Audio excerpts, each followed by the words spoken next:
Háblame, Jesús, te necesito. Háblame, que quiero oír tu voz. Como miel al paladar son tus palabras. Como fuego que me limpia el corazón. Tu palabra es cual martillo que quebranta. Es espíritu y es vida al pecado. Dame oído dócil y escucharé. Solo tú tienes palabras, oh Señor. Háblame, Jesús, te necesito. Háblame, que quiero oír tu voz. Como miel al paladar son tus palabras. Como fuego que me limpia el corazón. Tu palabra es cual martillo que quebranta. Es espíritu y es vida al pecado. Dame oído dócil y escucharé. Solo tú tienes palabras, oh Señor. Aleluya. Demos una alabanza al Señor. Gloria a Jesús. Dios les bendiga, hermanos y hermanas, en esta mañana. Les saludo nuevamente con todo mi corazón en el nombre de Jesús, dando gracias al Señor por su infinita misericordia. Amén. Siéntense, hermanos, en la bondad, ya hemos orado y sabemos que Dios está ya la respuesta a esa necesidad de nuestra alma, a esa necesidad de nuestro ser, a esa necesidad de nuestra familia. Y doy gracias al Señor infinitamente por haberme traído a este lugar, al pastor Joan y su esposa, a mi querida amiga y hermana Judith, que Dios ha puesto en su corazón y ella ha querido dejarse usar por el Señor para de alguna manera también traer a nuestras vidas esa gran oportunidad de aprender y de fortalecernos en el Señor. Y en esta mañana tenemos una nueva oportunidad que el Señor nos regala para poder seguir creciendo en conocimiento. Y me llama mucho la atención, de hecho, cuando llegaba al teléfono de la hermana Judith, el WhatsApp, acerca del programa, y miré la semana de las emociones, me emocioné, porque me pareció muy interesante. Nunca en tanta trayectoria de pronto de visitar congregaciones o hacer programas se me había ocurrido o había escuchado un programa con ese nombre. Muy interesante. Y ya hoy, para el cierre, con la ayuda del Señor, vamos a hablar de emociones.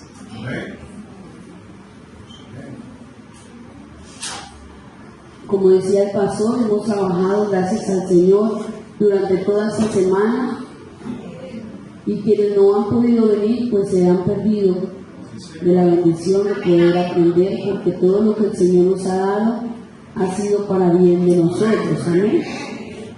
Pero bueno, si no había venido toda la semana y pudo venir hoy, pues gracias al Señor que hoy también tiene su parte, ¿cierto? Y vamos a leer entonces en la palabra del Señor un versículo, un sencillo versículo, pero tan trascendental como toda la palabra del Señor, que marca nuestra vida y que nos inspira. Y está en el libro de los Hechos de los Apóstoles, en el capítulo 1 y el versículo 1.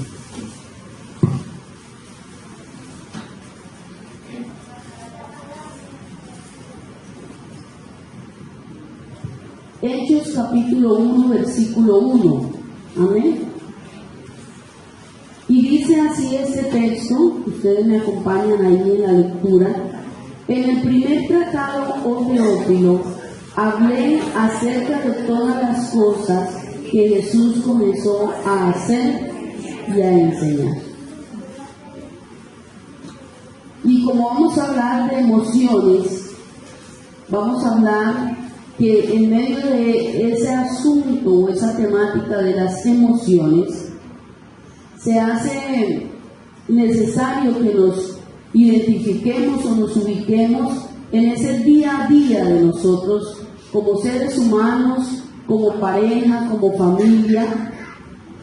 Aunque hoy sea un día misionero o que se celebre en honor a las misiones, la familia también hace misiones. De hecho, es la familia la encargada de hacer misiones, porque cada miembro de la familia desempeña un rol tan importante, tan valioso, que todos unidos somos la base de esa sociedad. Por tanto, aquí están entonces padres, hijos, esposo, esposa, abuelito, abuelita, hermanos, tíos. Cada uno de alguna manera tenemos ese rol en algún momento y podemos ser edificados los unos a los otros. Y quise partir como base de este versículo tan sencillo, pero que centrándonos en él y con la ayuda del Señor y el discernimiento que Él nos da con su Espíritu Santo, nos dará, sé y estoy segura, que una palabra adecuada para cada uno de nosotros. Si nos damos cuenta, y con base también al texto donde el Señor directamente nos habla de qué ejemplo nos ha dado para que como Él hizo, nosotros también hagamos. Entonces, de esta manera, en el momento que el escritor aquí hace su saludo, presenta su saludo, en este tratado, en esta carta, él habla acerca de todas las cosas que Jesús comenzó a hacer y a enseñar. Vamos a partir de ese principio y basándonos en la enseñanza, en la necesidad que hay de que nuestros hijos, de que nuestra familia en general aprenda a comportarse, aprenda a hacer, aprenda a marcar la diferencia, o aprendamos a marcar la diferencia en medio de esa sociedad tan necesitada de Dios. Entonces se hace urgente que comencemos primero a hacer y luego a enseñar como lo hizo Jesús. Será esa la base y la esencia de nuestra enseñanza en realidad. Es muy difícil, se hace muy complejo la formación, la edificación en la vida de nuestros hijos, en la vida de nuestra familia en general, cuando hay quien esté en el momento que esté ejerciendo el asunto, cuando hay una enseñanza no basada en el hacer, sino solo en el decir, porque el hacer trasciende. Pero más que el hacer está el ser, que es el que hemos venido trabajando durante la semana. Como ya hemos venido ahondando en el ser, y quienes pudieron estar los primeros días de trabajo que tuvimos, sabemos que somos seres humanos, ¿cierto? Y que hay parte de nuestra esencia, nuestra existencia, pero que a eso se suman algunas características como las diferencias de género. Aquí hay hombres, hay mujeres, las diferencias de edades de acuerdo al desarrollo evolutivo del ser humano, Es decir, acá hay niños, niñas, adolescentes, jóvenes, adultos y ancianos. Todas esas características marcan la diferencia en nuestros comportamientos, en nuestra forma de ser. Aunque la esencia sea la misma y todos estemos en igualdad por ser seres humanos, a la medida que va pasando el tiempo y nos vamos desarrollando, vamos creciendo,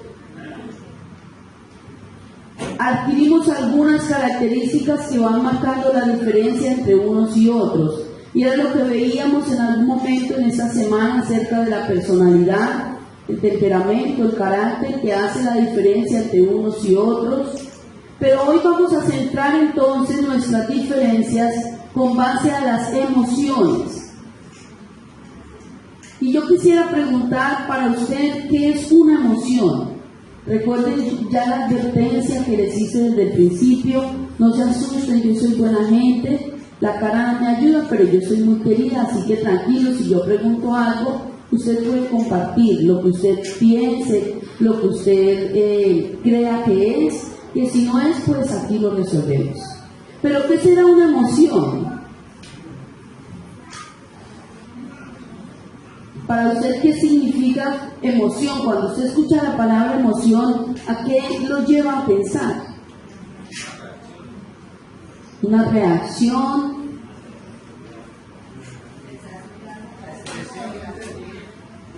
la expresión de un sentimiento.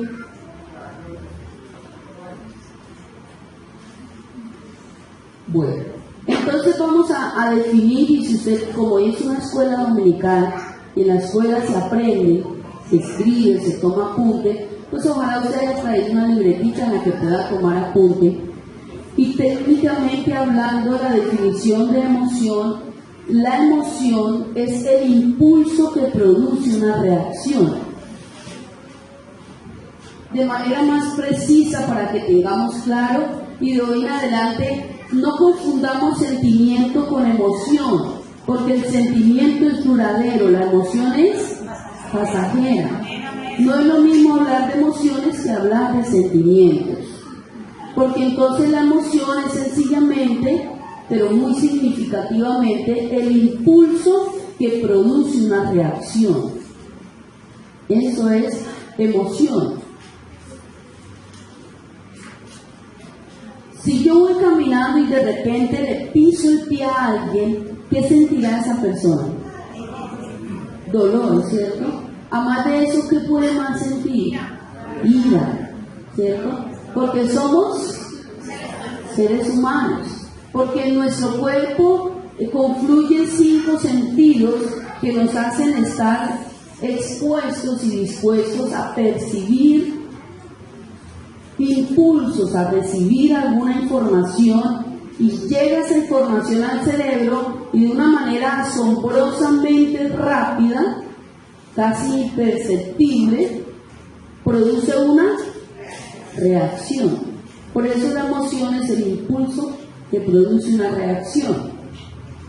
Entonces, en el momento que yo siento el pisón, ¿cierto? Y yo tengo esa sensación que conocemos como dolor, el cuerpo tiene que reaccionar, porque el cerebro, al estar vivos, al tener los sentidos activos, ¿por medio de qué sentido entraría el impulso? Por medio del tacto, en ese caso en particular, ¿cierto? Entonces esa información inmediatamente llega al cerebro y el cerebro da la orden. ¿Qué orden da? Al pie que se recoja, a la mano que se alce, al ceño que se cruce, a la boca que diga cualquier bestialidad. Porque a más de dolor sentí ira. Y así nomás, con esas 2 emociones nomás que confluyan ahí, pueden ocurrir cosas extraordinarias. Todo va a depender de la capacidad que tengamos, de la habilidad que hayamos desarrollado en el manejo de nuestras emociones. Porque aquí ninguno de nosotros se escapa a esa realidad, sencillamente porque somos seres humanos. Por eso es que el asunto de la esencia de nosotros es tan trascendental ubicarla, conocerla, entenderla, porque en la medida de que nos conocemos, sabemos quiénes somos, por qué somos como somos y actuamos como actuamos, eso nos da la facilidad y las herramientas, no solo para conocer y valorar al otro, sino también para poder controlarme a mí mismo. El texto es muy claro en decir, airaos, pero no pequéis. Eso quiere decir que aquí todos podemos airarnos, ¿cierto? El manso más manso y más humilde, en algún momento algo desencadenará su ira, y no estamos exentos. A algunos nos cuesta más por aquello de la personalidad, de lo que hablábamos en estos días, ¿sí? Algunos temperamentos están más expuestos al no lograr con facilidad controlar esos impulsos, esas emociones, pero aún así no hay excusa, porque todos, independientemente del temperamento que tengamos, tenemos la capacidad, solo que hay que desarrollarla, hay que habilitarla, tenemos la capacidad de controlar las emociones. El asunto aquí es que haya conciencia de eso y que haya voluntad, disposición para que hagamos las cosas bien. En cuanto a las emociones, cuando entonces yo me ubico en esta realidad y entiendo que hay muchas situaciones y circunstancias alrededor mío en ese día a día que pueden causar que hayan y que afloren esas emociones que hay en mí, entonces tengo que comenzar a desarrollar una habilidad que se llama inteligencia emocional. Y cuando hablamos de inteligencia emocional, tenemos que ver un poco acerca de eso que ustedes ven en pantalla. Todos alcanzan a ver las pantallas, la información que hay ahí. Si ustedes se dan cuenta, tal vez de repente no logran entender así a primera vista. Pero aunque eso parezca hay un revuelto de muchas palabras, en realidad está muy bien ordenado todo el asunto. ¿Y quién podría decirme de qué está hablando ahí la presentación?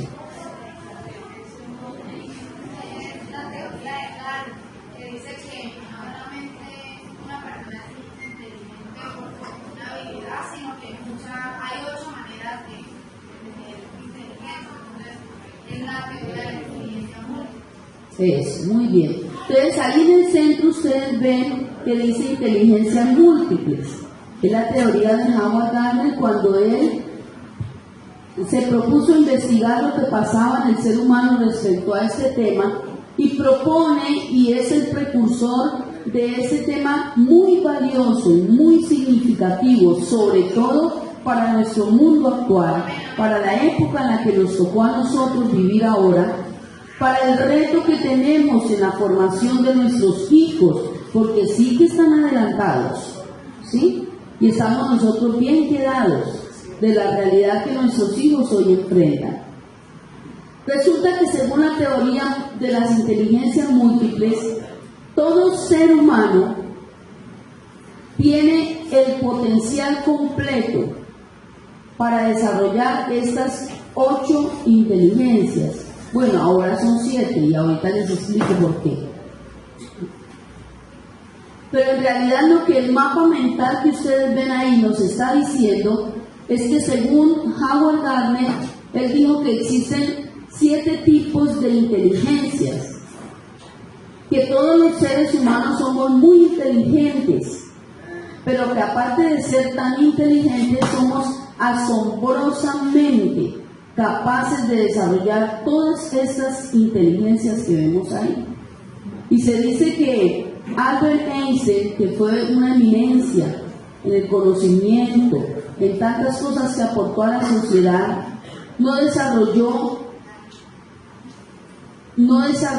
ni siquiera en toda la complejidad que hay a nivel de conocimiento y de capacidad de nuestro cerebro, no desarrolló la más mínima parte de toda su capacidad y con todo lo que hizo, podríamos concluir que nuestro cerebro está sin estrenar entonces. Es decir, que tenemos todo un mundo para descubrir, para investigar, pero con base inclusive en ese día a día que vivimos, que nos permite habilitarnos, desarrollarnos, capacitarnos, practicar, porque la práctica es la que hace al maestro, ¿cierto? Por eso el énfasis que se ha hecho toda esta semana, hermanos, si usted algo aprendió, practíquelo. Si algo pudo tomar, si algo le quedó en su corazón de todo lo que ha oído, quizás no se haya podido quedar con todo, porque sé y entiendo que hay mucha información junta en un mismo evento, ¿cierto? Pero como usted todo juicioso, anotó, tomó apunte, algo llegó directo a su corazón, así sea eso poquito, desde que lo pongamos en práctica, hará la diferencia, traerá beneficio a nuestra vida. Pero entonces dice la inteligencia, la teoría de las inteligencias múltiples, que existen varias inteligencias. Vamos a echar un vistazo así de manera general para ubicarnos y contextualizarnos con el asunto. Por ejemplo, hay el color lila o morado que dice que hay una inteligencia lingüística. ¿Qué es? Eso, es la capacidad y habilidad o habilidad de hablar, leer y escribir. ¿Y quiénes la desarrollan? Pero si yo no soy ni poeta, ni novelista, ni periodista, ¿será que me puedo desarrollar? Claro, lo que pasa es que lo que aquí está diciendo es que cada ser humano individualmente nace de alguna manera con un potencial innato en alguna de esas inteligencias. Es lo que a veces dicen popularmente, que cada niño trae su pan debajo del brazo. No que tenga un pan literalmente ahí, no, eso ya lo sabemos que no. Pero ese pan, es decir, eso que le va a dar para comer, para sobrevivir, para ser de alguna manera esa persona que de manera casi natural tiene esta habilidad, es eso. Ese tipo de inteligencia con la que nacemos. Hay seres humanos, hay personas y hay chicos que nacen con la habilidad o con la inteligencia musical.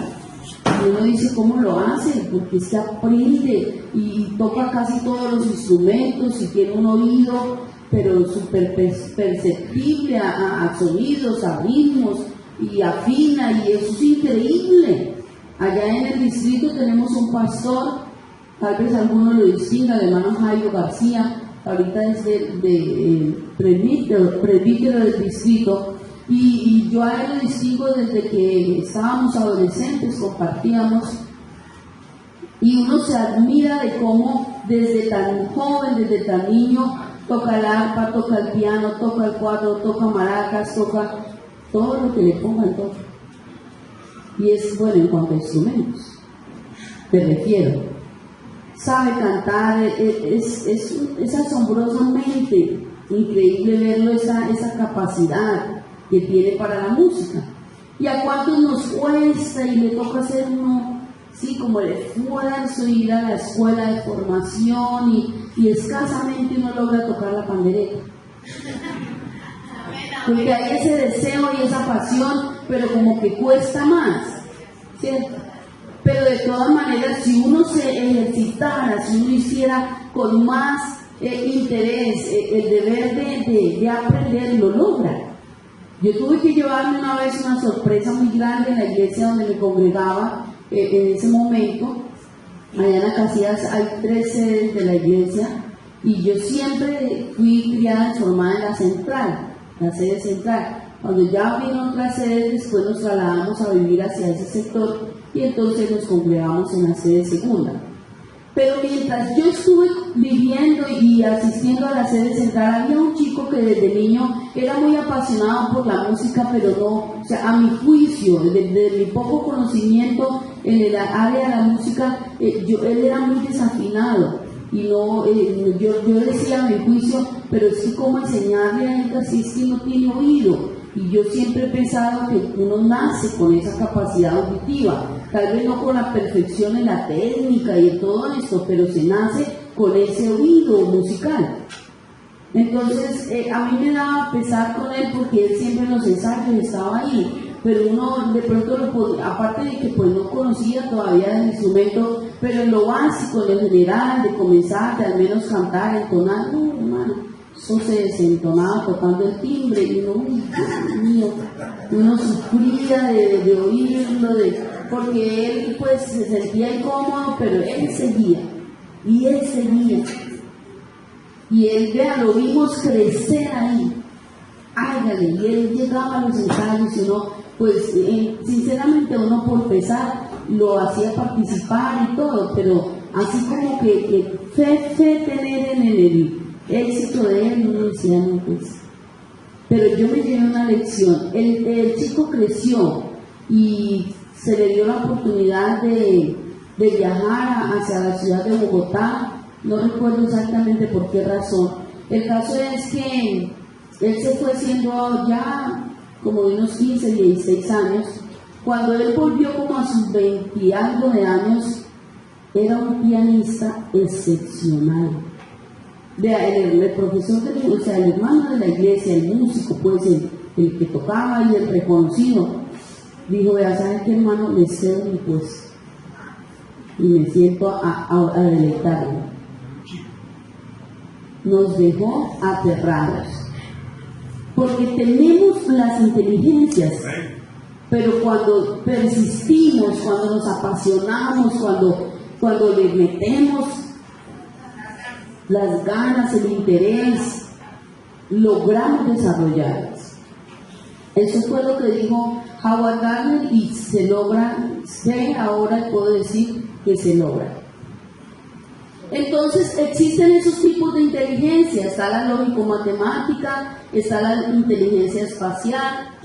Muchos no somos buenos para la matemática, decimos no somos buenos, pero en realidad es que no nos dedicamos solo sino a la sumita de 2 cifras o de 3 cifras y no quisimos salir de ahí porque nos dio lidia eso y ya nos dimos por vencidos. Y me incluyo porque soy una de esas. Y hasta la universidad me dio duro todo eso de la estadística y después cuando pasamos a estadística compleja me tocó pagar un tutor independiente particular para lograr sacar ese trabajo de grado adelante porque era eso o no graduarme y eso que era desde el área de la psicología. Pero nos toca esforzarnos para desarrollar si queremos lograr mayor aprendizaje. Está la inteligencia espacial. Está la inteligencia musical, que es de la que hablamos, ahí dice que es la capacidad de sentir y escuchar melodías, ritmos y la desarrollan pues compositores y músicos. Está la inteligencia sinestésica o en algunos libros se cuenta como kinestésica corporal, que es la habilidad para el manejo del cuerpo, de toda la motricidad fina o delgada, o gruesa, perdón. Está la inteligencia naturalista, que es la capacidad que tienen naturalmente muchas personas de tratar con la naturaleza, animales, plantas. Hay mujeres o hombres también que hablan con las plantas y dicen, ¿esto qué le estará pasando? Pero las plantas se hermosean y uno dice, yo toco una planta y se muere. Pero hay personas que tienen tienen esa habilidad. Sí, uno de pronto no le da mucha importancia y yo puedo perder el tiempo hablando de una flor, pero es una habilidad y está frente a otro ser vivo y la desarrolla. O con los animales, ¿sí? Yo una cucaracha nomás salgo corriendo, imagínense lo demás. No hay esa inteligencia porque no la he desarrollado. Pero lo que quiero hacer énfasis, y partiendo de esto que ya hemos hablado, de que todos tenemos la capacidad, todos tenemos la oportunidad, todos podemos desarrollar esa habilidad en todas estas inteligencias que hay. Nadie es bruto, nadie es ignorante, todos somos supremamente inteligentes, solo que no todos somos tan hábiles en todas las cosas, porque no hemos querido. Sí, porque no hemos querido. pero en realidad, de manera innata, cada quien tenemos una habilidad que sí está ahí casi que a flor de piel y nos da más facilidad desarrollarla. Por lo menos hay algunos conmigo que tenemos dentro de nuestra misma genética, casi que nacemos con la habilidad lingüística o con la inteligencia lingüística desarrollada. Si nos tapan la boca nos salen letreros. Sí, es esa capacidad de hablar y de expresarse, de que a uno no le dé miedo, de que uno opina con facilidad, ¿cierto? Pero también va de la mano con esa esencia de nuestro ser, de lo que aprendíamos, es los temperamentos. Acordémonos que los temperamentos introvertidos luchan más con el asunto de habilitar esa inteligencia lingüística, porque el temperamento introvertido le cuesta expresar, hablar, decir. Pero entonces vamos a centrar nuestra atención en esas dos últimas que usted ve ahí, la inteligencia intrapersonal y la inteligencia interpersonal. Cuando usted escucha intrapersonal, ¿a qué se refiere?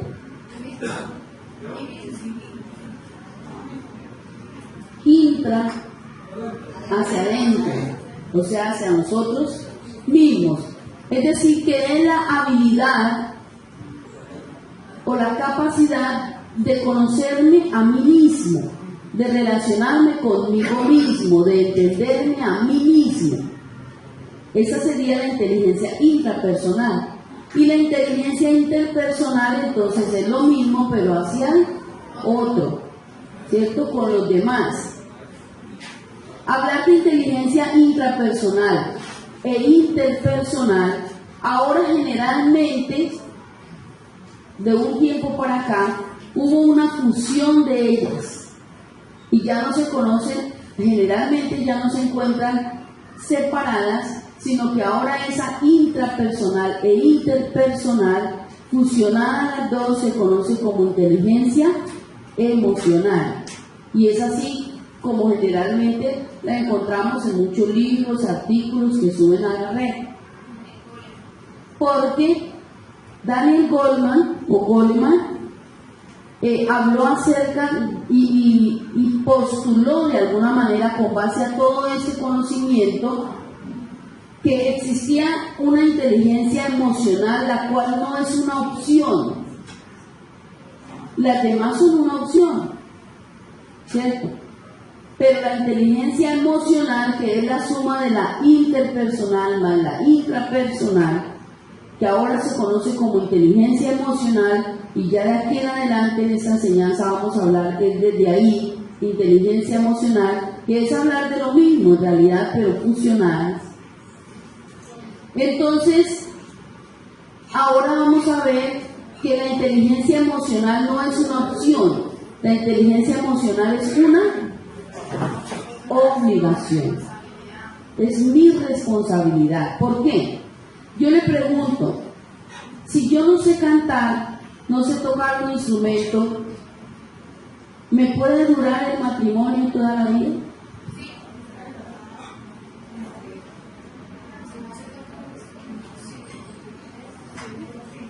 ¿Será que sí o será que no? Claro. Pues el esposo se quedará con las ganas de escuchar una melodía de parte mía o algo así, pero pues como que se me destruya el matrimonio y la relación porque no sé cantar o no sé tocar la guitarra o el piano, ¿cierto? O si yo no sé si no escasamente sumar, restar, dividir por dos cifras una cifra, se me daña la relación con el esposo, con los hijos. Y hoy en día menos, que tenemos la calculadora en el celular, en todo el ¿cierto? Y así sucesivamente. Pero resulta que cuando hablamos de inteligencia emocional, por eso se vuelve una obligación, es un deber. Frente a las inteligencias múltiples, cualquiera es opcional. Si usted quiere desarrollar alguna, pues trabaje sobre ella, y es una opción. Pero cuando vamos a hablar de inteligencia emocional, de nuestras emociones, eso se vuelve un deber, una obligación. Si usted y yo no somos inteligentes emocionalmente, toda nuestra vida, en torno a todas nuestras relaciones, será un caos. Amén. Será un completo desorden. Y vemos hoy en día hombres y mujeres de 50, 60 años solos, frustrados, sin saber para dónde coger, sin saber qué hacer, porque sencillamente ni los hijos quieren estar con él, ni la esposa le aguantó y ya se fue, los amigos ya no quieren estar con él, se vuelven seres humanos tóxicos, que ya como que la gente prefiere alejarlos, pero es sencillamente porque se pararon en un punto que ignorantemente y en medio tal vez de la necedad y la dureza del corazón se usa la frase, pues yo soy así, y si a usted no le gusta, mira a ver. Eso es necedad, eso falta de inteligencia emocional, porque yo no soy así, esto sí es así. ¿Esto qué es? ¿Y por qué es así? O sea, así lo hicieron. Pero yo soy un ser humano y el ser humano evoluciona, crece, cambia, se puede modificar. Y mucho más cuando estamos hablando de seres humanos que ya no tenemos la mente natural, sino la mente de Cristo. Y mucho más cuando estamos hablando de una iglesia, una comunidad, una congregación, donde día a día, por medio de su palabra, el Señor nos trae un manual de instrucciones para la vida, para cambiar esos comportamientos. Entonces aquí no hay excusa. Tenemos la obligación, el deber de trabajar en nuestra inteligencia emocional. Entonces, ¿qué es inteligencia emocional? Vamos a apuntar, vamos a tomar nota, y entonces con base a lo que está hablando ahí Gardner acerca de la intra e interpersonal, vamos a resumirla como 4 aspectos que hacen parte o que conforman o definen la inteligencia emocional, y es: primero, autoconocimiento; segundo, empatía o alteridad, que es un término que conocíamos, aprendíamos en esta semana; tercero, motivación; y cuarto, actitud positiva. Primero, autoconocimiento; segundo, empatía; tercero, motivación; y cuarto, actitud positiva. Son los 4 elementos o 4 características que hacen la inteligencia emocional, que significa inteligencia emocional. ¿Por qué? Porque si la intrapersonal es la inteligencia que yo desarrollo conmigo mismo, entonces a eso es a lo que le llamamos autoconocimiento. Conocerme a mí mismo, saber quién soy yo, que fue lo que hicimos durante toda esta semana, dejarle ahí algunas pautas en esos temas para que usted siga investigando, para que usted siga conociéndose, siga leyendo a usted mismo desde la teoría y desde el ser, desde ese día a día que nos permite conocernos. Si yo no me conozco a mí mismo, ¿cómo pretendo decir que conozco al otro? No hay inteligencia en eso. Porque si yo ignoro de mí tantas cosas, ¿cómo voy a hacer juicios hacia el otro?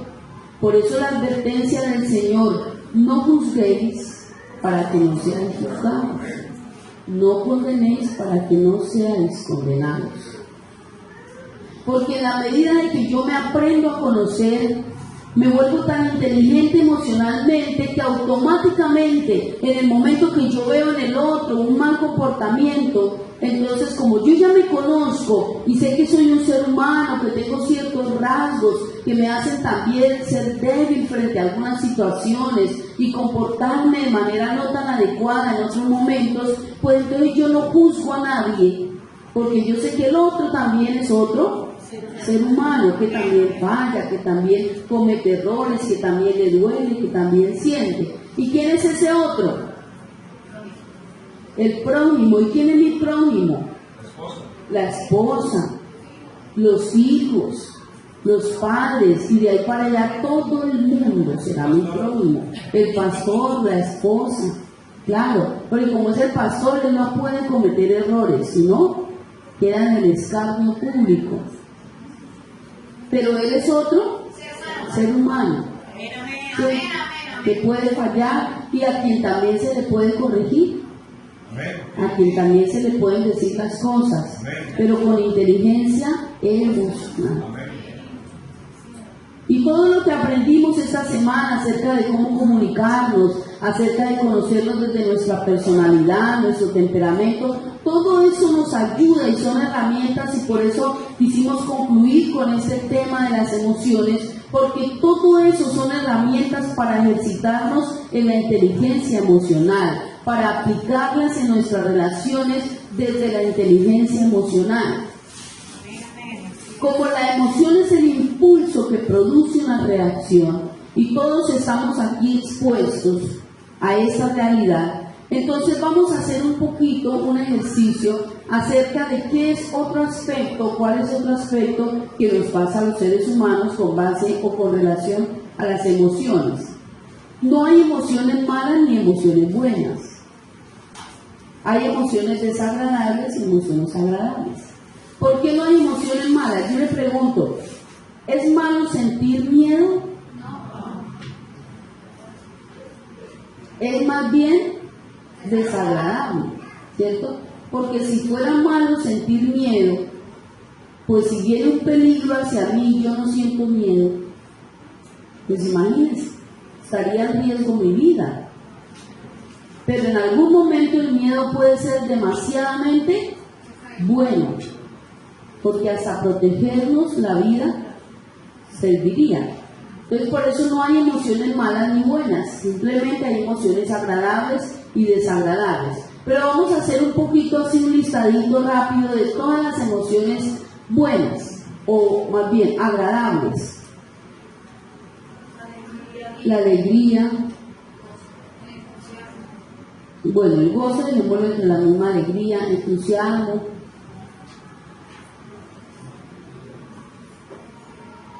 agradables. Señor, agradables, emociones agradables. Bueno, mientras van fluyendo las agradables, pensemos en aquellas desagradables. Tristeza, ira, desánimo, depresión,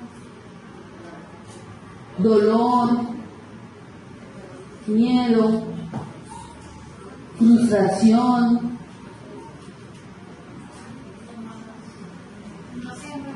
¿Ah? ¿Qué está pasando ahí? Estamos tan enfocados en negativo.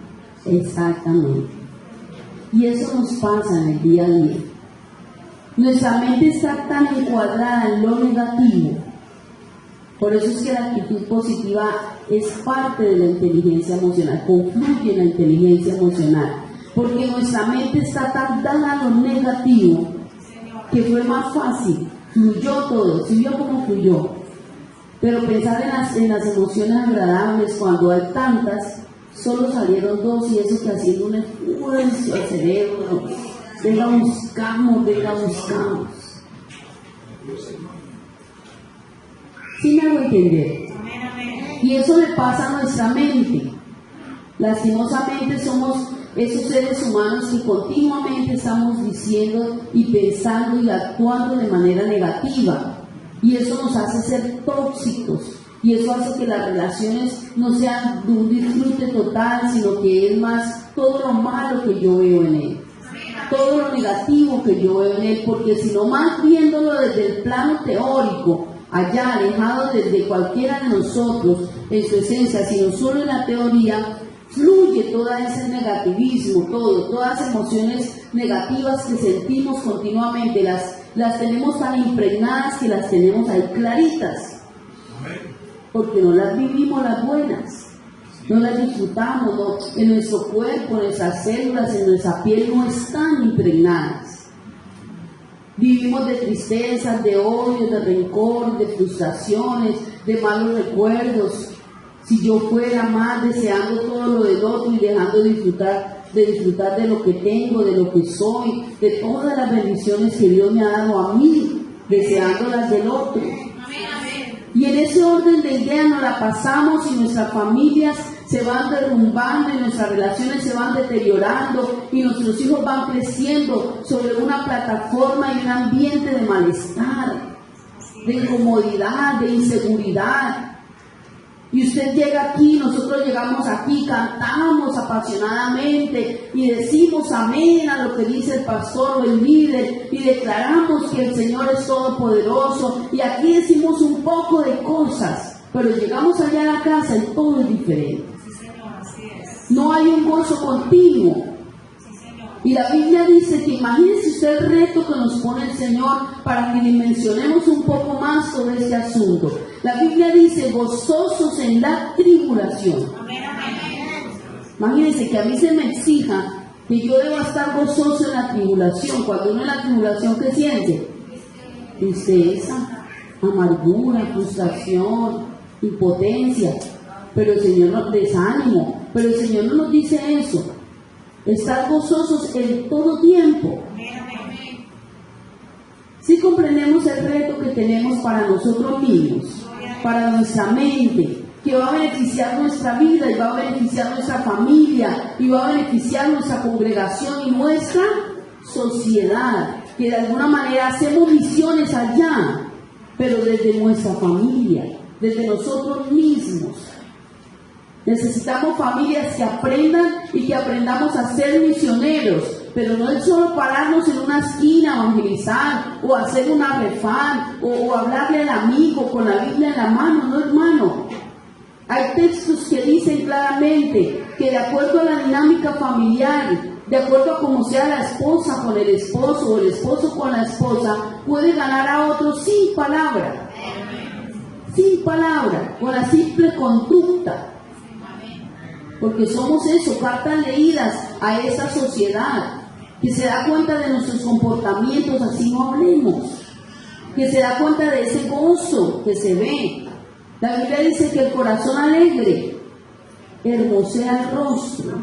Aquí por eso no usamos de ostentidades y de cosas y de peinados y de luz, no, porque el solo corazón alegre nos hermosea.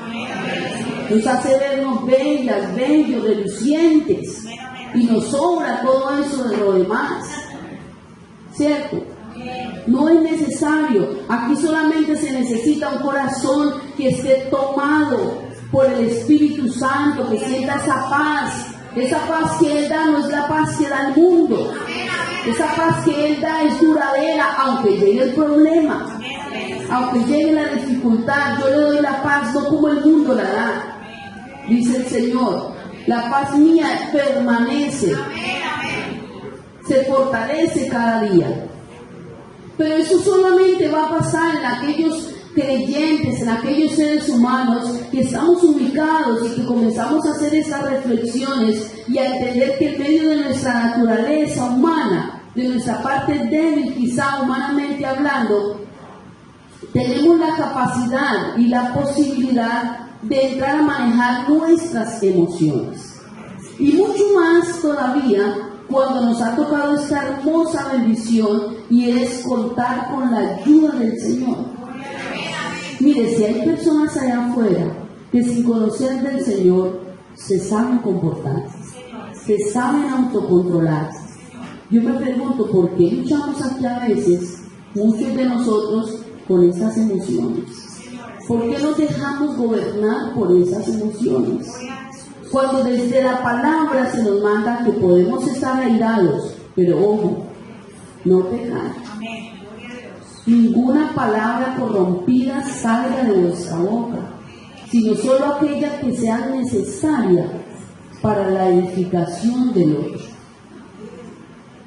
Y ya hablábamos en estos días en el tema de la comunicación, que palabra corrompida no es esa vulgaridad grandota que se acostumbra a escuchar allá afuera, que hay palabras corrompidas que nosotros decimos en nuestro día a día.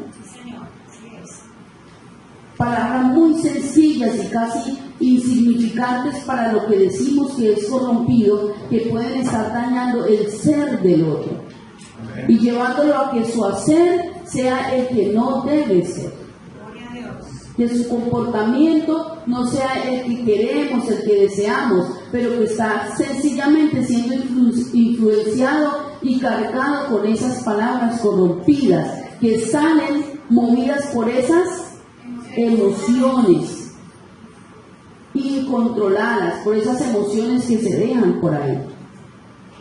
En algún momento yo les compartía a los compañeros de la compañía con la que estamos trabajando, con la hermana Judith, y realmente con quienes vinimos a hacer una labor aquí durante esta semana, y les compartí una experiencia que tuve en la universidad, y una tutora muy valiosa para nosotros porque era una eminencia esa mujer. Ella era juez y era decana de la universidad, nos enseñaba el área de psicología jurídica y nos comentaba acerca de una situación que pasa frente a este tema de las emociones. Y en Acacias, precisamente ahí en la ciudad donde yo vivo, sucedió en algún momento un caso de una chica. Ella quedó huérfana, sus padres le dejaron una gran herencia, pero aquella muchacha, ella tenía una hija, una niña de 2 años, pero aquella muchacha se desordenó, cayó en los vicios, tomaba mucho, se drogaba, y conoció un joven y entabló una relación con él. Y como tenía buen dinero y todo eso, los fines de semana se metía en su apartamento con el muchacho y consumían drogas y bailaban, hacían muchas cosas. Pero un fin de semana cualquiera, en medio de su desvío y su desorden, nos contaba el caso puntual porque pues a la noticia salió y fue la alarma en el pueblo, pero ella, que fue la juez de ese caso, nos contaba a fondo la situación. Y nos comentaba ella de que la chica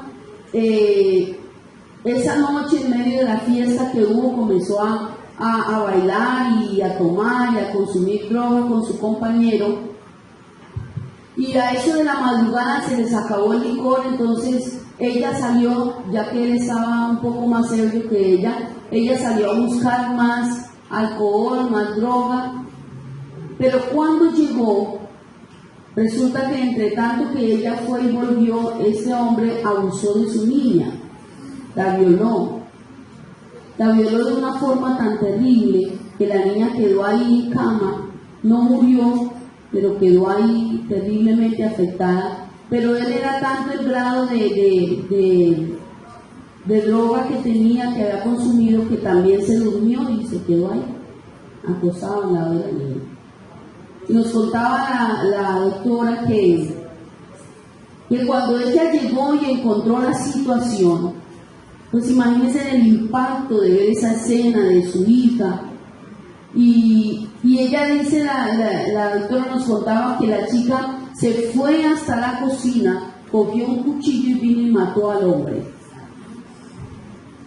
Y eso salió pues en la noticia y todo el mundo la alarma, y la niña la llevaron al médico, gracias a Dios pues sobrevivió, la cogió bienestar familiar y la muchacha fue a la cárcel. Y ella nos preguntaba, la tutora nos preguntaba, ¿ustedes creen que el juicio que yo hice fue justo? Porque de hecho fue ella la juez que me tocó lidiar con el caso. Y pues muchos dijimos no, y algunas compañeras decían, yo hubiera hecho lo mismo, porque usted era mi hija, porque usted era eso, porque él no tenía el derecho. Y claro, uno se para desde ahí, desde esa óptica, y uno dice, bueno, si es así, ¿no?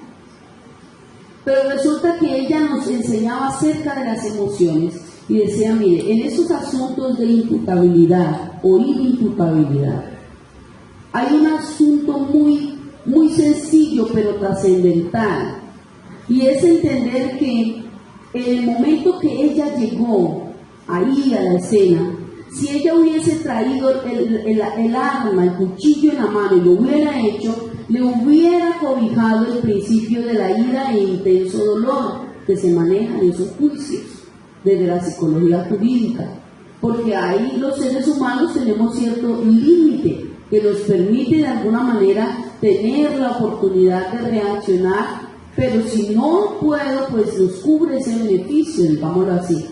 Pero solo un aspecto marcó la diferencia. ¿Qué creen ustedes que fue?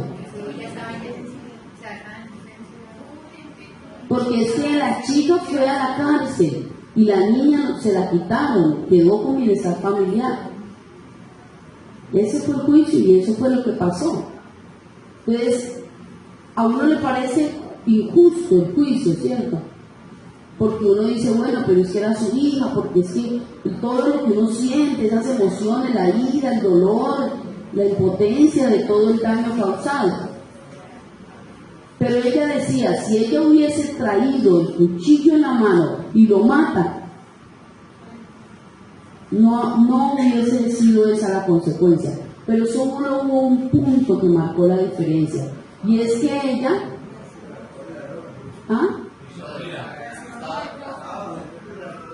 ¿cómo es su nombre? Victoria. Ella pensó qué hacer y se fue a conseguir un cuchillo.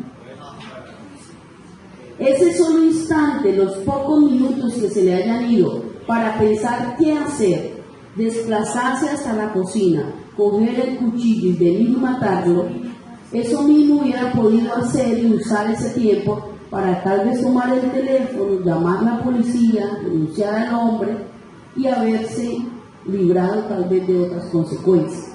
Lo que quiere decir es que nosotros los seres humanos tenemos la oportunidad de librarnos de muchos males si pensamos antes de actuar, si pensamos antes de hablar, si manejamos nuestras emociones y no decimos lo que no debemos decir.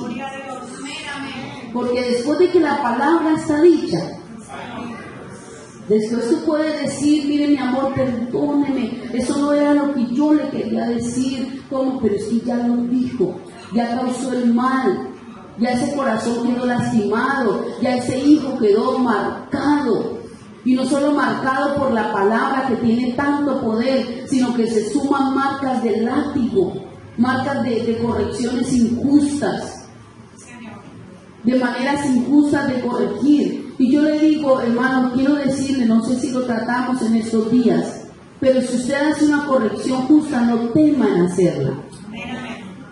Que cuando usted y yo obramos de manera justa, Dios aprueba esa corrección.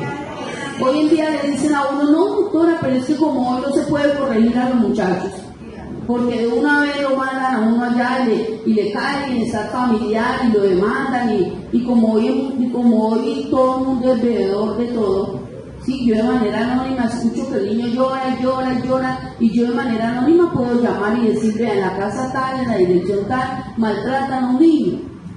Porque yo escucho que llora, que grita, que pide auxilio, y cualquiera puede ser veedor del asunto y denunciar. Pero a usted no le dé miedo corregir a su hijo. De la manera más precisa debe hacerlo, claro. Porque es que la necedad está ligada al corazón del muchacho, pero la vara de la corrección la alejará de él, alejará esa necedad.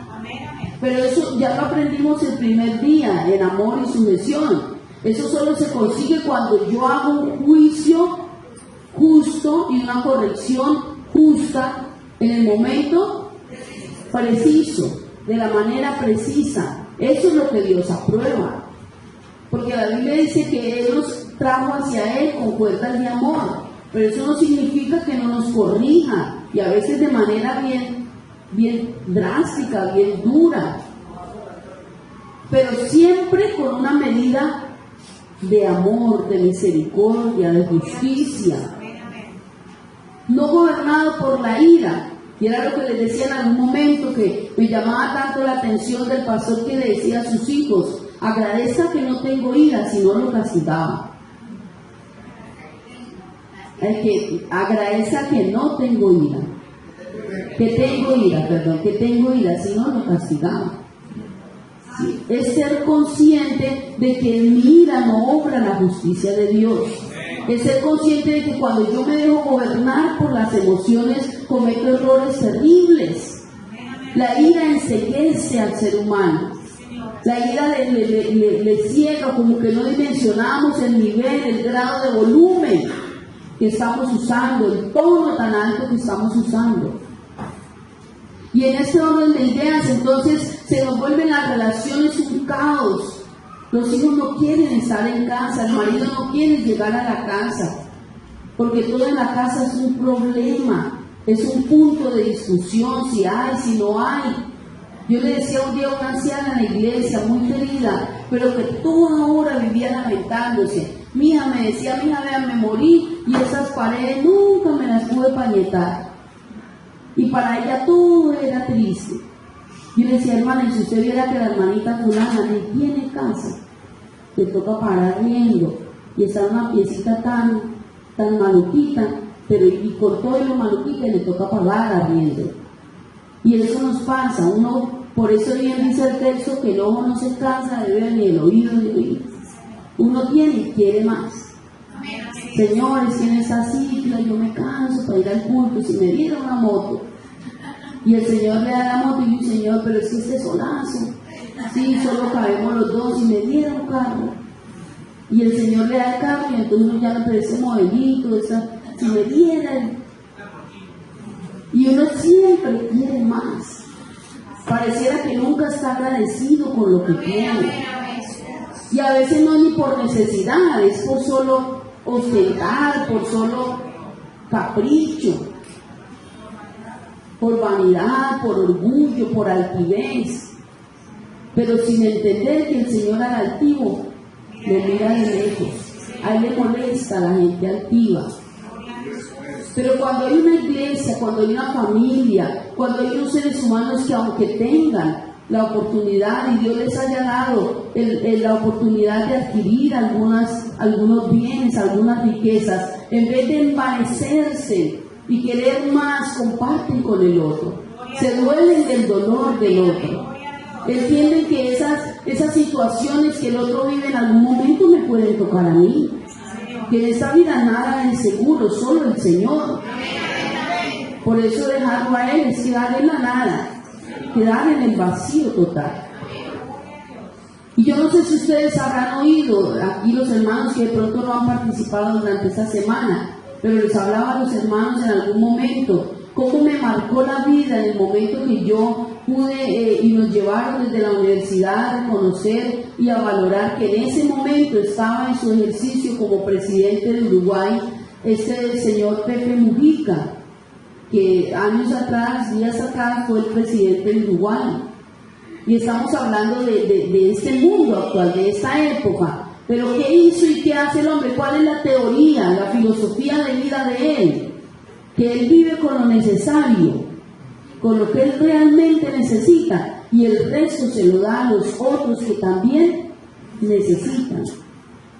Que siendo el presidente de la nación y ganándose el sueldo que se gana un presidente, y siendo su esposa una diputada y ganándose el sueldo que se gana un diputado, entre los dos han tenido esa filosofía de vida, que viven con el 10% de lo que se ganan porque eso es lo que necesitan, y el 90% de su dinero, de sus ganancias, se lo dan a los pobres, a los huérfanos, a las madres cabeza de familia. Hicieron una fundación especialmente para generar empleo para aquellos que necesitan. Eso es ser inteligente emocionalmente. ¿Quién hace eso hoy en día? Deberíamos hacerlo nosotros, que somos hijos de Dios, que hemos aprendido del amor de Dios, de la misericordia de Dios. Pero a veces están así, que ni siquiera el esposo le da para la ropa interior de la esposa. O sea, no solamente está pasando en esas dimensiones, es tan cruel el asunto y la realidad que vivimos, y se lo digo no solamente porque cause gracia, hermano, es una realidad. Uno que está en ese ejercicio del día a día, de hablar con familias, de llegar al centro de cada situación, y uno encuentra mujeres diciendo: me voy, estoy harta de que me toque miserabliar un plato de comida, de que me toque pedir misericordia para que me dé para un interior, para un brasier. Eso se llama abuso económico. Dentro de los tipos de abuso y de violencia que hay, eso es violencia económica. O sea que estamos problemados desde lo legal hasta lo espiritual y en todas las dimensiones. Solamente por no ser inteligentes emocionalmente y poder cumplir de la manera precisa el mandamiento dado por Dios, y es amar al otro como a ti mismo. En eso está hoy la ley de Dios resumida. Amarás al Señor tu Dios sobre todas las cosas y a tu prójimo como a ti mismo. Cumplamos esos dos mandamientos y tendremos la bendición de Dios en abundancia. Porque es que no se basa en mal la vida. Serle fiel a Él, amarlo a Él y vivir bien con los demás. ¿Qué más queremos? Eso es todo. Amén. Después de que usted y yo nos ubiquemos ahí, en ese plano de estabilidad, hermano, todo fluirá. Aquí nadie llegará encopetado con el mejor vestido, mirando al otro por encima del hombro. Puede llegar encopetado y encopetada como quiera, pero no se le olvide que usted y yo somos seres humanos. Yo le pregunto, hermano, si a mí esta falda me vale 30,000 o me vale 200,000, ¿me sirve para lo mismo? Igual. Porque a veces, y no con el ánimo de herir susceptibilidades ni nada por el estilo, porque eso es muy respetable e individual, pero ¿por qué nos cuesta a veces más bien tomar, y si yo no gasto en esa de 200, entender que me puedo gastar en una de 100 o de 50 o de 60 y compartir con el otro, con la otra, aquella hermana, aquella mujer que carece, que necesita, que yo me he dado cuenta que tiene una, 2 falditas? ¿No le parece a usted que eso sería de mayor bendición? Pero se nos va olvidando, se nos va olvidando. Y el hecho de ser a veces seres humanos tan desubicados.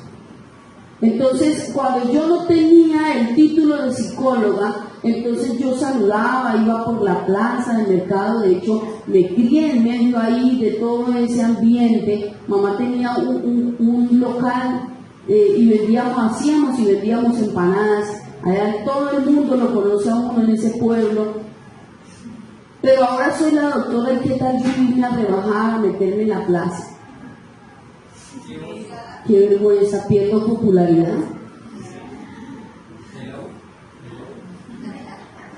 Pero cuando uno mira seres ubicados que han aprendido a amar desde lo que significa amar, dolerse del dolor del otro, usted puede alcanzar muchas cosas que Dios le permita alcanzar, pero usted sigue siendo ese ser humano, ubicado, dado al dolor del otro, a la necesidad del otro, partiendo desde nuestros hijos, partiendo desde nuestro esposo.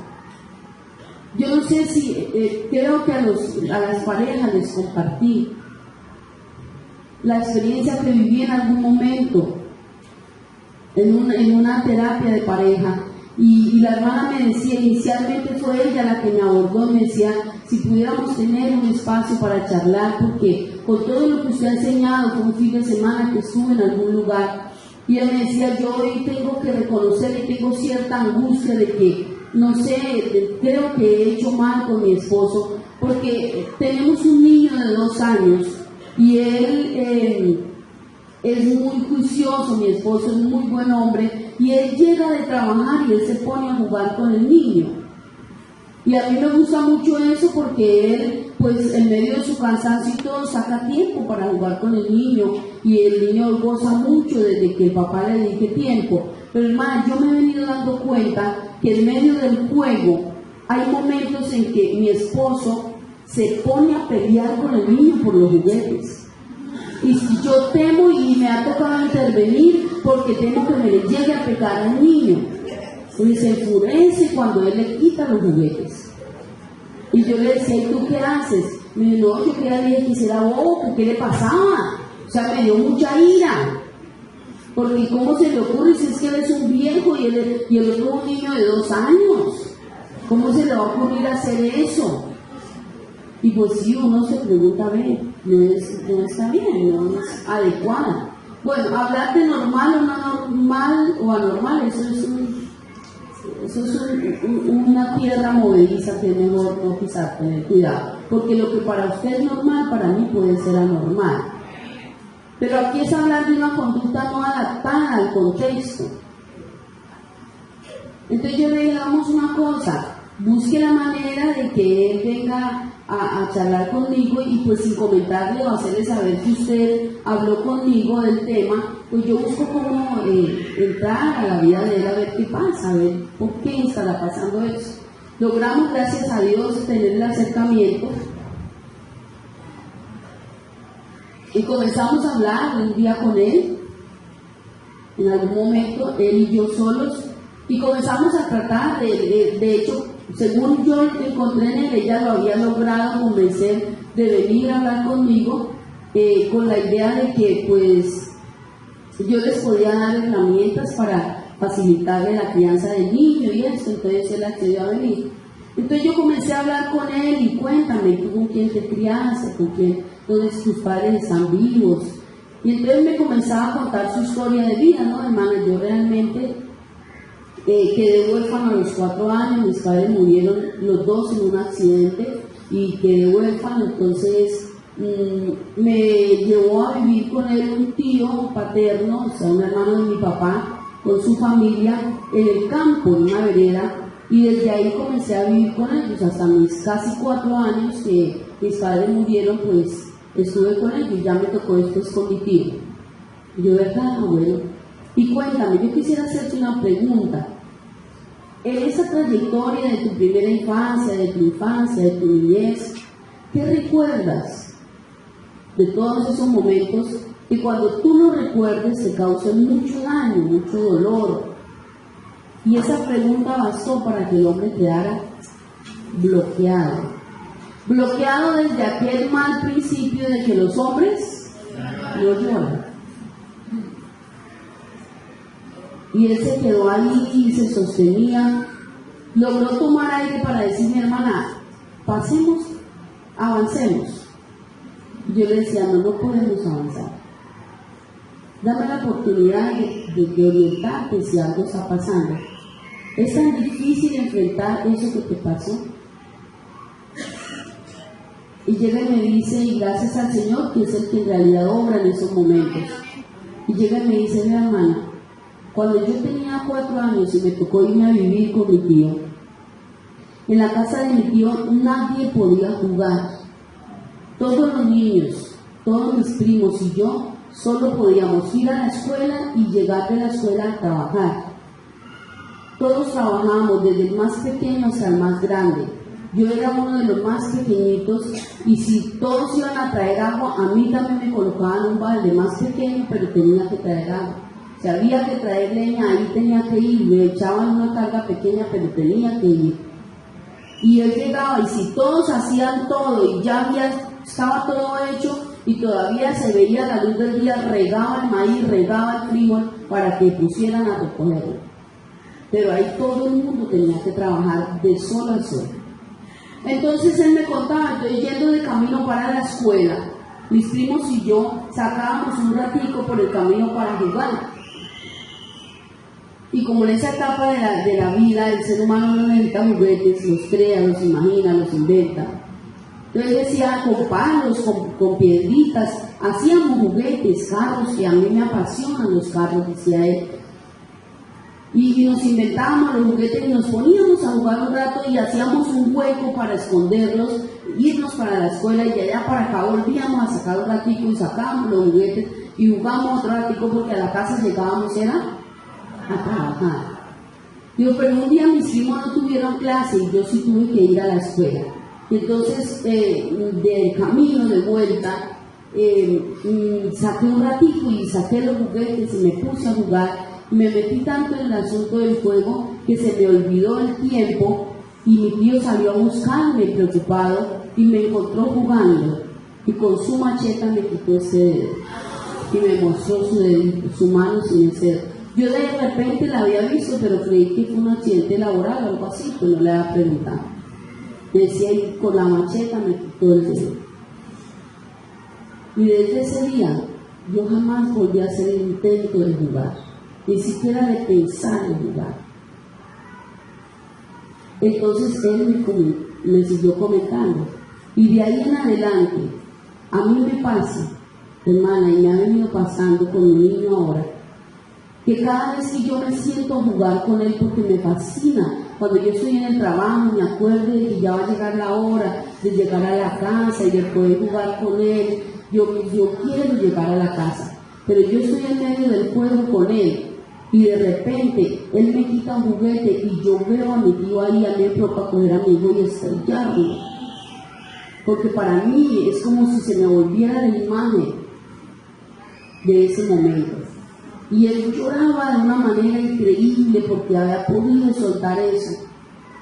Y me decía, perdón hermana, yo le digo, no, tranquilo, llore, porque necesitas llorar no solamente el duelo de tus padres, de la pérdida de tus padres, necesitas llorar el duelo de la pérdida de tu dedo, de tu parte física, pero lo que más marca en realidad es el duelo de la pérdida de su infancia, de la pérdida de su oportunidad de haber disfrutado de ese momento, de esa vida, porque la vida de un niño y sobre todo en esa edad es jugar. El niño, esa es la forma de vivir, de experimentar, de aprender, de dimensionar su mundo. Y a él, psicológicamente hablando, según Sigmund Freud, a él le castraron la oportunidad de jugar, de vivir, de sentir. Y yo le decía todo eso y él lloraba increíblemente. Y tuve que hacer venir a la esposa ahí al momento, para que él le pudiera contar a ella eso que ella ignoraba. Y yo le decía, ¿tú le has contado alguna vez a tu esposa eso? Y me dijo, sí, pero le dije que había sido un accidente. Y es que de hecho, hermano, fue un accidente. Yo le digo, eso no fue un accidente. Un accidente es algo que pasa sin ser premeditado. Eso te lo causó tu tío. Tú fuiste víctima de, pero no puedes seguir siendo víctima de eso. Eso ya pasó y necesitas decirlo, necesitas evolucionarlo, necesitas hacer tu duelo. Y gracias al Señor por todo lo que Él da y permite, porque ella vino y escuchó de parte de Él toda esa vivencia y lloraba pidiéndole perdón, amor, que cuánto dolor me da porque no me contaste. Pero a veces uno hace juicios, hermano. Uno deja de ser inteligente emocionalmente y se mete en problemas serios. Por eso el texto lo dice con tanta claridad. Así literalmente, no juzguéis para que no seáis juzgados. Con la vara con que viviereis seréis medidos. Hermano, cuando hay amor, cuando hay misericordia, las cosas son diferentes. ¿Y qué tocó hacer? Pues que se pusieran a jugar. Me decía la hermana, ¿y qué hago? Entonces, ¿qué hay que hacer? Yo le dije, pues hay que hacer lo que no se pudo hacer. Hay que jugar.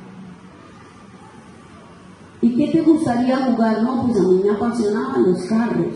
Siempre soñé con tener carros. Ya bueno, vas a comprar carros, vas a hacer carros.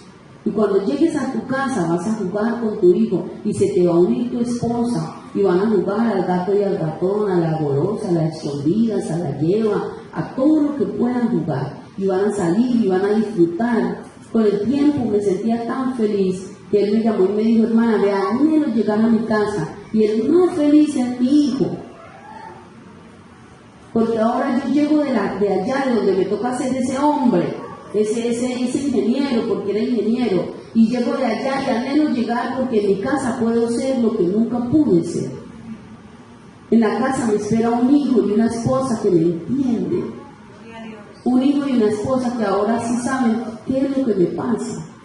Y entonces allá puedo llegar a disfrutar de lo que un día alguien me quitó, pero que ahora Dios me lo ha dado. Hermano, uno siente un alivio en el alma. Porque cuando uno se duele del dolor del otro, uno siente una satisfacción cuando el otro supera sus angustias. Porque es que las heridas del alma son más difíciles de sanar. A él le sanó su dedo y ya estaba ahí, pues, ya la cicatriz, pero ya no estaba en la herida, pero en el alma estaba más viva que nunca. Entonces, hermano, entender que el otro es un ser humano, que tiene emociones, que sufre dolor, que tiene frustración. Hermano, ¿cómo es posible que usted de pronto en algún momento cometa la injusticia de que si su bebé llora con esos calores que hacen aquí tan terribles, a usted le importe cero que él llore? Cuando de pronto usted sabe que es tener un pañal pegado al cuerpo, tal vez orinado de varias horas con el calor, y usted antes lo regaña y lo estrupe. Cuando hay que usar de ese amor, de esa inteligencia emocional, de ese ponerme en el lugar del otro, de cómo piensa, de cómo siente. Si yo usted lo cojo y lo traigo de la oreja, ¿usted qué siente? Ira, claro, frustración. Pero ¿por qué nos es tan fácil a veces corregir así, de esa manera al niño, a la niña? Y alguna vez me decía una mamá, porque es que es lo más práctico. Entonces, venga, yo practico con usted. Es más rápido que sacar el juguete, pero el juguete en un momento preciso va a ser mejor que un jalón de orejas. Porque es que esto no corrige, eso crea rabia, indignación. Y ese muchacho va a ir creciendo y un día se le irá de las manos y se le irá cargado de ira, de resentimiento. Un adolescente me decía, maldito el día que mi mamá conoció el Evangelio, porque hasta ese entonces yo jugaba, yo reía, yo hacía. Y yo sé que no es tan conveniente traerle juguetes al niño acá a la iglesia, al templo. Y es necesario, y se hace necesario, crear conciencia en los niños de que aquí se viene a rendir culto al Señor. Pero también debemos hacer un punto de equilibrio, hermano, de que están en una etapa diferente a la mía. De que si yo tengo mi niño o mi niña en la etapa de los 3, 4 años, de esa manera será su capacidad de atención de 3 a 4 o 5 minutos en una misma cosa. Tú te puedes quedar ahí sentado, de hecho te llevo aquí como que ya más de una hora estamos. Y no parpadean, ¿cierto? Pero si aquí hubiera uno de nuestros niños entre los 3 y 4 años, eso ya estaría él que no sabe para dónde coger. Entonces, bueno, usemos de estrategias.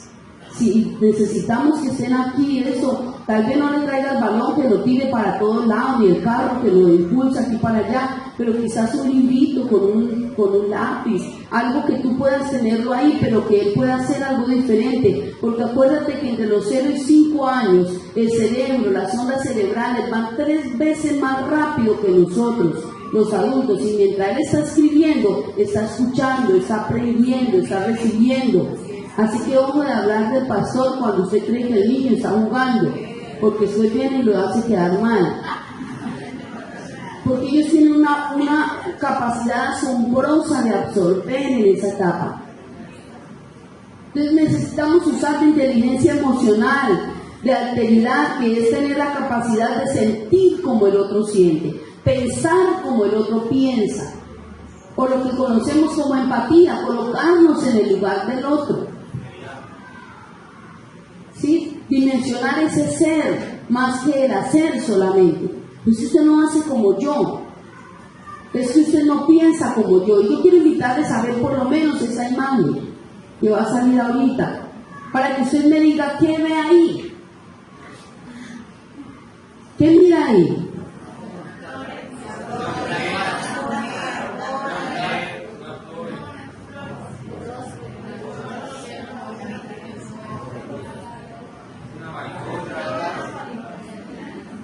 Bueno, por ahí escucho que ven una cara de una mujer.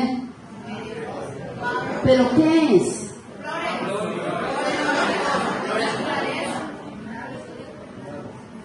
Resulta que desde la psicología, desde la mente, desde nuestra esencia como seres humanos, hay un enfoque, hay un principio que se llama Gestalt, que es igual a percepción.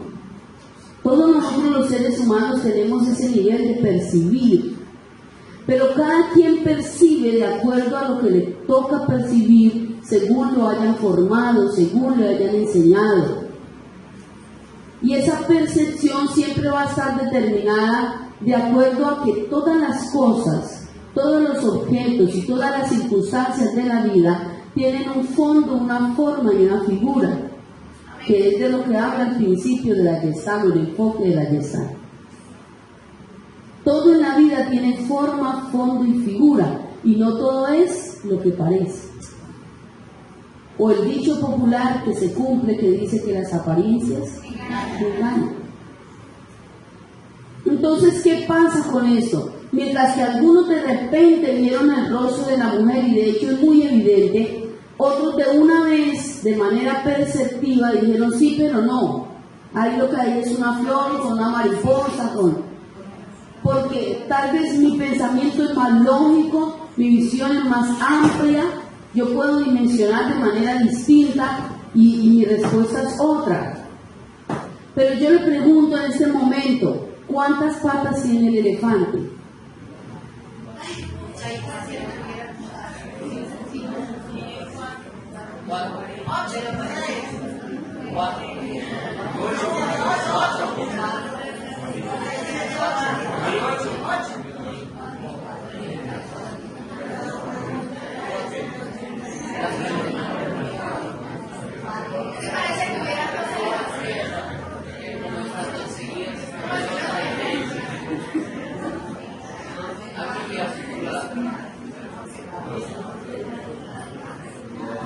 Cinco, 6, 7, porque dicen 8, 5.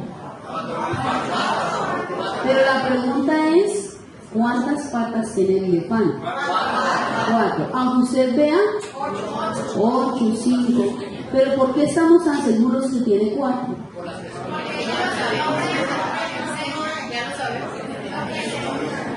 Porque ya lo sabemos, porque tal vez ya sea por televisión o personalmente lo hemos visto, ¿cierto?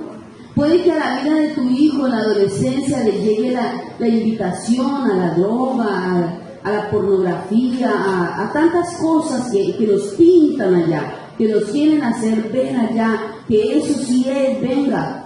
Pero cuando hay un hijo que de manera inteligente, con unos padres ubicados, han sido formados en la verdad, en lo que en realidad es, puede que allá me quieran hacer ver otra cosa, hermano. Pero ese hijo sabrá que aquí hay que obedecer al Dios de la gloria, que las cosas son como son, que aquí no es como parece, como me lo están pintando, que aquí hay una realidad y una verdad que yo aprendí. Por eso instruye al niño en su camino, que aun cuando fuere viejo, no se apartará de él. ¿Pero de él de dónde? ¿Del camino? No, del camino se puede apartar, pero ese camino no se va a apartar del niño. Esa enseñanza no se va a apartar. Muchos se han apartado del camino del Señor, pero esa enseñanza, que es la que no se aparta del corazón del niño, un día lo hará volver al camino. Pero cuando hay una instrucción cargada de amor, con una enseñanza real y basados en el texto que dimos lectura, el Señor primero comenzó a hacer y luego a enseñar. Pero nosotros queremos hacer al contrario y eso no nos dará resultado. Tenemos que entender que estamos en un mundo diferente, donde nuestros niños avanzan de una manera impresionante, donde la capacidad de ellos es tan asombrosa que ellos pueden darle respuesta a eso de la manera más breve. Yo les pregunto, ¿qué creen ustedes que hay ahí? ¿Una joven o una anciana?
Bueno, entonces resulta que ahí hay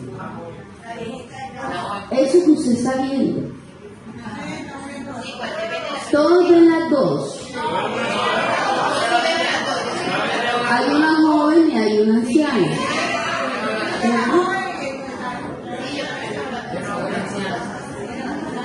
Pero unos ven la joven y otros ven la anciana. Hay otros ven las dos.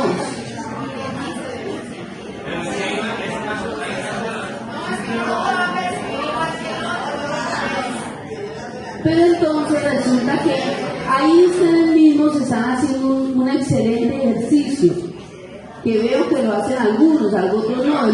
En algunos los escucho y mírenlo, miren bien, abran los ojos. ¿Cómo que no lo ven? Venga, ya les enseño.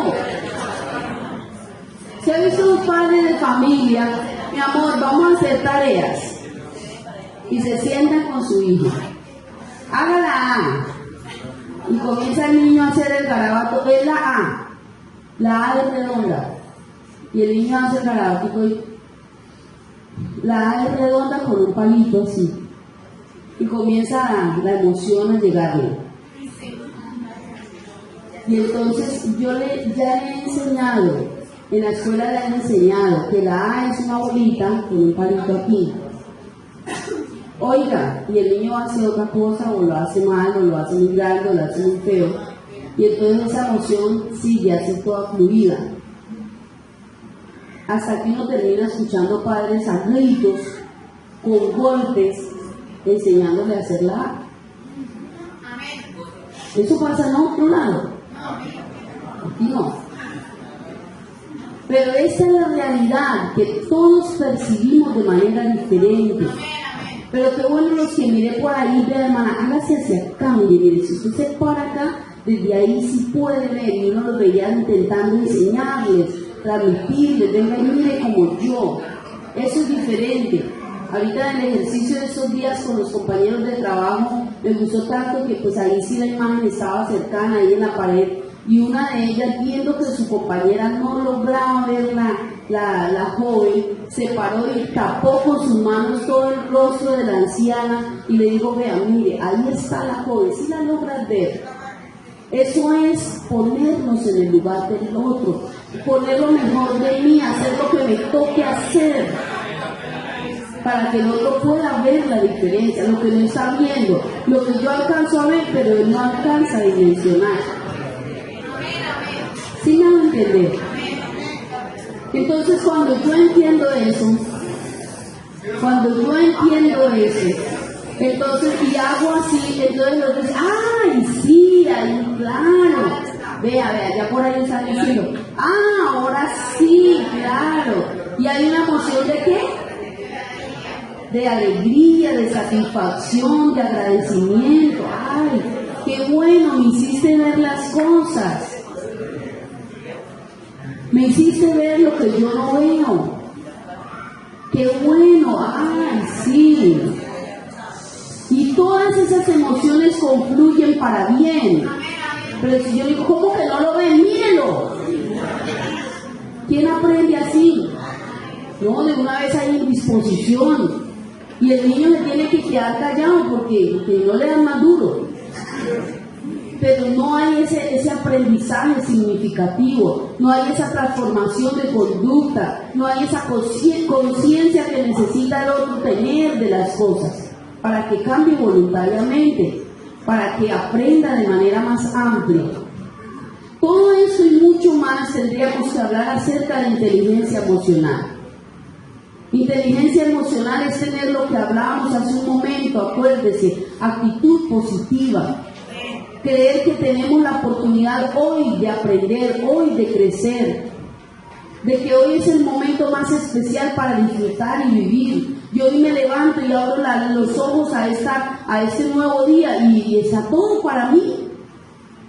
El solo hecho de abrir los ojos y estar con vida, eso ya es todo. Claro, ya dependerá de mí lo demás, con mi actitud. Una actitud de agradecimiento, una actitud de reconocimiento al Señor, una actitud de reconocimiento de todo lo que Él me ha dado y ha hecho en mí. Yo puedo salir adelante, yo soy victorioso en el nombre de Jesús. Y es una cantidad de favores inmerecidos. Y debemos aprender a ser buenos administradores de la multiforme gracia de Dios. Es decir, Él de muchas maneras nos demuestra y nos da de su gracia. Y simplemente nos pone como administradores de esa multiforme gracia de Él. Pero va a depender de mi postura, de mi ubicación, del control de mis emociones, para que yo pueda marcar la diferencia, para que esa relación sea de bendición, para que usted y yo lleguemos aquí y esa oración no tenga estorbo. La Biblia dice que uno viene y que cuando uno está ante la presencia del Señor, uno debe levantar manos ¿qué? Santas, sin iras ni contiendas. ¿De qué estamos hablando ahí? De emociones. Así de sencillo. El Señor conoce la intención del corazón. Aunque sea cual sea la circunstancia, Él sí conoce la intención del corazón. Él sabe con qué intención venimos, con qué actitud venimos aquí, con qué actitud nos comportamos en ese día a día. Y nuestros hijos, en nuestro hogar, nuestra pareja, sí que sabe de cómo nos comportamos. Qué bueno que cuando usted y yo nos paremos aquí a decir algo, a hablar, a predicar, el primero en decir amén sea su hijo, su hija, su esposo, su esposa. Porque ellos sí saben en realidad quiénes somos allá. Nos demostramos en realidad lo que somos, cuáles son nuestros comportamientos. Por eso en ese primer tratado que se le escribe a Teófilo, se le habla primero de todas aquellas cosas que Jesús comenzó a hacer y ahí sí a enseñar. Y el mandamiento de Israel fue dado diciéndole, vea, todas las cosas que usted le va a decir a sus hijos, primero estarán en su corazón. Y hablarán de ellas, ahí sí. Y lo dice en Deuteronomio capítulo 6, versículo 4. Oye Israel, Jehová nuestro Dios, Jehová uno es. Y amarás a Jehová tu Dios de todo tu corazón y de toda tu alma y con todas tus fuerzas. Y estas palabras que yo te mando hoy estarán ¿dónde? Primero sobre tu corazón. Y si me dice que después estarán en las de mis hijos, es porque se me están dirigiendo a mí como padre, como educador, como formador. Todo eso estarán en tu corazón. Y ahí sí las repetirás a tus hijos y hablarás de ellas, estando en tu casa y andando por el camino y al acostarte y cuando te levantes. Y las atarás como señal en tu mano y estarán como frontales entre tus ojos y las escribirás en los postes de tu casa y en tus puertas. O sea, pongan el evangelio por todos lados, como quieran sus hijos, pero primero, vívalo usted. Primero aplíquelo usted. Primero siéntalo usted. Porque cuando uno siente el amor de Cristo, uno lo transmite. Cuando uno siente la paz de Cristo, uno la transmite. Eso fluye, eso llega. ¿Usted qué tiene? Cuando yo le dicen a uno, cuando yo la abrazo, yo siento una energía, dicen los compañeros de trabajo. Yo siento algo diferente, yo como que me erizo. Eso es cuando hay de Dios en la vida de uno. Cuando esa paz, cuando ese amor, cuando toda esa inteligencia emocional está a flor de piel. Porque hay seres humanos ubicados y que aparte de eso se suma la gran bendición de tener la mente de Cristo, de aprender de Él, de obrar con misericordia. Y ya para terminar, quisiera robarme unos minutos más, porque uno tiene que hablar de todas aquellas experiencias que han marcado la vida de uno y que Dios le ha permitido vivir. Y yo le decía en algún momento, no teman corregir su hijo, porque Dios aprobará de acuerdo a la dimensión de esa inteligencia emocional que usted y yo usemos. Yo les he contado, yo fui criada desde el principio en un hogar cristiano, pero solo en manos de mamá, porque papá no existió. Pero cuando ya mamá vino a vivir con nosotros, más o menos a eso de la edad de 9 años, que salió de aquellos lugares donde trabajaba y solo venía cada 15 días o cada mes a vernos, en la familia pasa que regularmente siempre hay un niño que le hace doler mal la cabeza a uno, ¿cierto? Que le llaman de mala manera la oveja negra o el que manda lidia en la casa. Esa no era yo, no, yo soy lo más de querida. Era mi hermano el menor. Él era el que más daba dolor de cabeza y es que era tremendo. Un temperamento tremendo. Pero mi mamá, siendo muy justa y sabiendo que yo era la única mujer entre ellos dos, entonces ella siempre decía, aquí todos deben aprender a tender la cama, a lavar la loza, a lavar la ropa, a hacer el oficio, así ustedes sean hombres. ¿Por qué? Porque semanalmente cada uno se va a encargar del oficio de diferente manera y yo les voy a dejar ahí y ustedes van a hacer eso, entonces tienen que aprender. Y mi hermano el menor, teniendo 6 añitos, le decía pues de malas, porque si yo aprendo usted me la monta, así le decía. Era tremendo, tenía. Mi mamá, vea, Gonzalo, debe aprender, no se vaya a hacer castigar. Y recuerdo tanto que un día vivíamos en un barrio de población vulnerable. Mi mamá había encerrado la casa en hambre de púa, ¿sí? Y era una habitación nomás y la cocinita. Y había un tanque, el tanque de lavadero que llamamos, pero en ese entonces no había los tanques que se usan hoy para el agua, eran elevados, sino esos tanques que se hacían en materiales.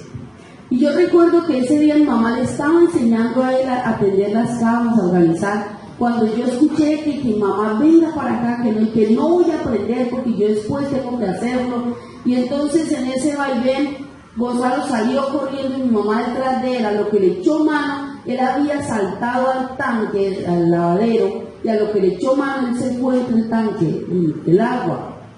Y él cuando salió, ese muchacho salió transformado en ira. Eso era rojo de aquí para arriba del aire y todo mojado. Y por la misma se trepó al tanque elevado allá del agua. Y desde allá le dijo, China, y pues, y le lanzó una vulgaridad terrible. Y pues ella era la cristiana del barrio, la señora evangélica, la que todos conocían como, y escuchar al pequeñín decirle semejante vulgaridad. Pero por la misma mi hermano saltó a un lote que había ahí enseguida vacío y se desapareció. Y salió mi mamá y nos dice, ¿me lo traen o les doy a ustedes? ¿Sabe qué pasó? A correr. Lo encontramos como unos 2 barrios más arriba, sentado en un andén, porque él sufría de un soplo al corazón y cuando se agitaba mucho se cansaba y le tocaba parar. Y nosotros le pintamos todo diferente. No, vamos, que si nos vamos a ir para el culto, apúrenle, vamos a la casa. Porque era él a nosotros. Y me acuerdo tanto como si fuera ayer que estaba descalcito. Él era flaquito, menudito, muy blanquito. Y recuerdo que lo trajimos. Ya para llegar a la casa había un sector que le llaman la Villa Olímpica, que era todo en arena.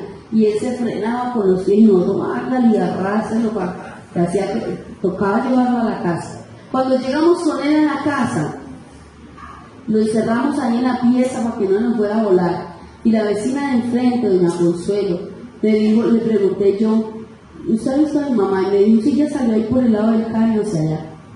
Y yo le dije a mi hermano Marcos, ayúdenme a tenerlo ahí que no se nos escape y voy a buscar a mi mamá. ¿Qué se hizo? Cuando yo la vi venir, mi mamá venía detrás de una mata de ortiga. Yo no sé si ustedes conocen pringamosa, que le llaman, ¿sí? De esas hojas grandes así que tienen sus chusitos, que casi no se veía detrás de todo ese matononón de ortiga. Y le dije yo, mami, ya está ahí. Dijo, bueno, vaya y me le quita la ropa. Y me lo tiene ahí, no me lo vaya a dejar escapar. Pero ella era así, como yo les estoy hablando. Serena.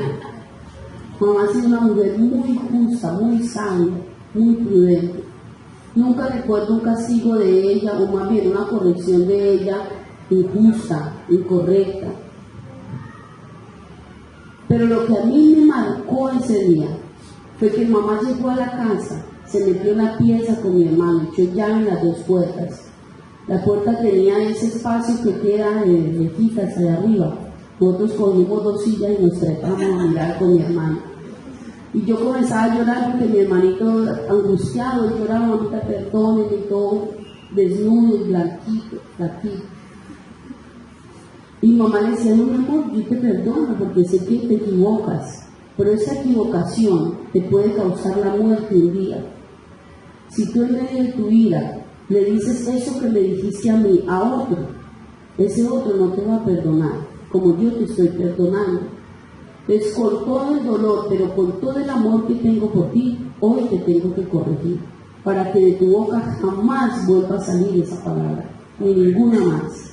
Sí, mamacita, sí, pero por favor, perdóname, pero no me hagas pecar. De hecho, esa hoja pues no golpeaba, ¿no? Una hoja, pero solo tocarla, eso era peor. Y yo recuerdo que mi mamá le dijo, para castigarlo, le dijo, y yo quiero hacerte una pregunta. ¿Yo alguna vez te he dicho algo así? ¿Tú alguna vez has recibido de mí una palabra como esa o algo que te haya hecho sentir mal? Porque todo lo que Jesús hizo, enseñó primero, lo hizo. Primero nos dio un ejemplo. Y a mí me marcó eso en particular, de que ella hubiese podido tener el orgullo y la capacidad de confrontar a su hijo en medio de una corrección tan dolorosa para ella y para él. Pero desde el principio, yo alguna vez te he dicho, de hecho mi mamá, yo recuerdo que lo más duro que a mí me dijo, y que como no estábamos acostumbrados a recibir cosas duras ni palabras corrompidas de su boca, lo más duro que un día me dijo y que yo se lo tuve que decir para sacarme el dolor, fue decirme majadera. Un día, en medio de su vida, o sea, boba o algo así lo interpreté yo. Pero ella nunca usaba tales palabras y por eso me llegó tanto, que yo un día se lo tuve que decir y ella me pidió perdón. Pero en realidad uno nunca escuchaba de mi mamá palabras que lo dañaran. Ese día ella le decía a mi hermano, yo alguna vez le he dicho algo así, no mamacita, pero perdóneme. Pero mi mamá inmediatamente que ya dijo eso, cogió a mi hermana y lo brincó de arriba abajo. Y le daba con esas hojas, y ese muchacho brincaba increíblemente, pero de arriba abajo, y de último lo cogió y le metió unas hojas de esas. Claro, al momentico mi hermano estaba ardido en fiebre y rojo, pues de alguna manera yo me acuerdo que ella se preocupó y se fue con él para el hospital. Bueno, en ese tiempo estaba lo que había era el seguro social, no sé si por acá también, pero allá solo existía el seguro social, que era el que ella tenía. Y ella después nos contaba que llegó allí y el médico, ella le contó la verdad, asumiendo las consecuencias, ella le contó la verdad. Y que le dijo, no señora, tranquila, no se preocupe, la felicito porque no solamente va a dejar de ser grosero, sino que nunca más va a tener frío ni se le va a orinar en la cama, porque la ortiga saca el frío del cuerpo. Y eso le va a ayudar mucho hasta para problemas respiratorios y todo. Solamente va a tener que darle acetaminofén unos días y ya, se le va a pasar. Claro. Entonces resulta, hermano, que no teman corregir a su hijo, desde que lo haga con amor, con inteligencia emocional. No teman que le van a quitar al niño, que le van a caer en esa familia. No, hermano. Dios aprueba o desaprueba lo que hagamos de acuerdo en la medida que usted y yo usemos de justicia, de amor, de misericordia, pero sobre todo de buen ejemplo. Porque usted puede ser excelente, conocerse la Biblia de pasta a pasta, pero a su hijo no le va a valer eso. A su hijo, a su esposo, a su esposa, a su vecino le va a valer nuestro ejemplo, nuestra conducta, nuestra manera de ser, de hacer. Eso es lo que marcará la diferencia. Y eso se llama manejo inteligente de las emociones. Y sobre todo guiados por el Espíritu Santo, que es la gran bendición, la mejor herencia que nos ha tocado. A la gente de afuera le toca más duro porque le toca solos. Pero aún así Dios es tan bueno que los ayuda también. Pero usted y yo tenemos ya el conocimiento de Él, la oportunidad de dirigirnos a Él. Hermanos, si a alguno le falta sabiduría, pídala a Dios, el cual hará en abundancia. Pero como la sabiduría es el conocimiento aplicado, pues aquí solo basta aplicar lo que hemos aprendido. Y seremos sabios. Yo les invito a estar en pie. Y vamos a dar gracias al Señor, pero